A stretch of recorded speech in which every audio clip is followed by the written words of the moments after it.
This channel does not promote any violent, harmful, or illegal activities. All content provided by this channel is meant for an educational purpose only.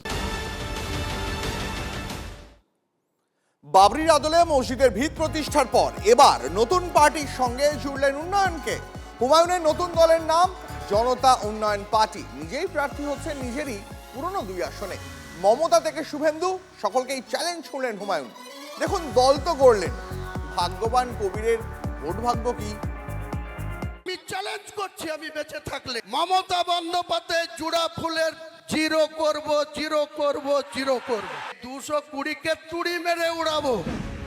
নতুন দল গড়েই পুরনো দলের সর্বোচ্চ নেত্রীকে challenge Humayun কবিরের।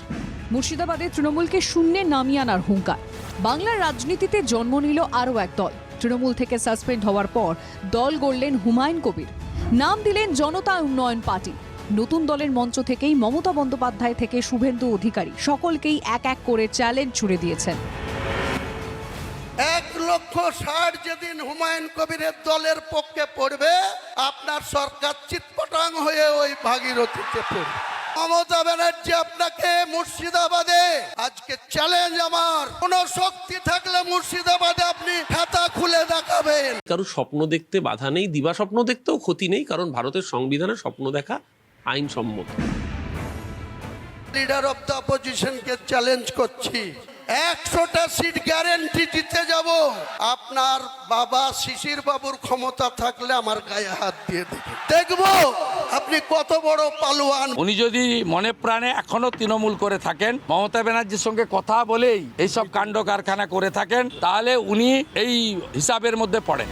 রাজ্যে মুসলিমদের উন্নয়ন নিয়ে মুখ্যমন্ত্রীকে নিশানা করতে ছাড়েননি একসময়ের তৃণমূলের সংখ্যালঘু মুখ হুমায়ুন কবির।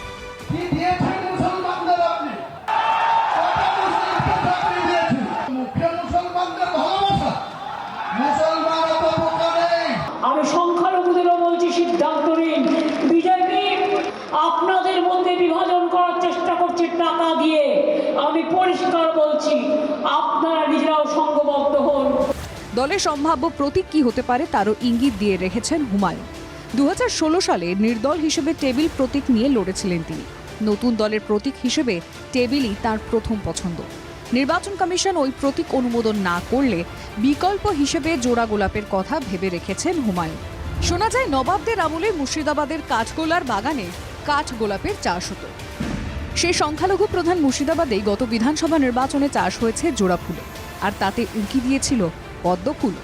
পাশের আরও এক সংখ্যালঘু প্রভাবিত জেলা মালদায় 21-এর নির্বাচনে ভালো ফল করে তৃণমূল। তাদের দখলে যায় 8টি আসন, বিজেপি জেতে 4টিতে। এই 2 জেলাকেই পাখির চোখ করেছেন হুমায়ুন কবির। 2 জেলাতেই প্রার্থী ঘোষণা করেছেন। দলের নাম ঘোষণার সঙ্গে নিজেকে 2 বিধানসভা আসনের জন্য প্রার্থীও ঘোষণা করে দিলেন। তার 2 পুরনো কেন্দ্র ভরতপুর ও রেজিনগরে দাঁড়াবেন হুমায়ুন। সঙ্গে তার দলের আরও 7টি আসনেরও প্রার্থী ঘোষণা করেছেন তিনি। তার মধ্যে 2 প্রার্থীর নাম আবার হুমায়ুন। হুমায়ুন নামের অর্থ ভাগ্যবান। আবার হুমায়ুনের দলের নামে রয়েছে উন্নয়ন শব্দটিও। কিন্তু সাম্প্রতিক সময় হুমায়ুনের বক্তব্যে উন্নয়নের কথা কম, ধর্মের কথা বেশি শোনা গিয়েছে। তবে কি দলের নামে উন্নয়ন জুড়ে দিয়ে ভোটে নিজের ও তার দলের ভাগ্য খুলতে চাইছেন? কৌশিক ঘোষের রিপোর্ট, TV9 বাংলা।